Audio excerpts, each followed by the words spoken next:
சிறை. சிஸ்டத்துக்கும் ஹியூமனிட்டிக்கும் நடுவில் ஒரு போராட்டம் தான் இந்த சிறை. வாங்க படத்தோட கதை என்னன்னு பார்ப்போம்.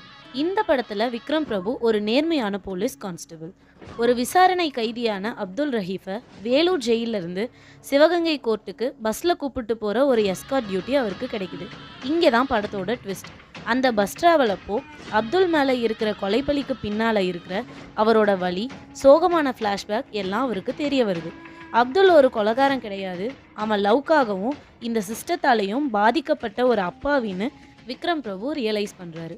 ஒரு பக்கம் போலீஸ் கடமை, இன்னொரு பக்கம் ஒரு மனுஷனுக்கு கிடைக்க வேண்டிய ஜஸ்டிஸ். அந்த பையனை விக்ரம் பிரபு காப்பாத்தினாரா இல்லையான்றது தான் இந்த படத்தோட எமோஷனல் கிளைமேக்ஸ்.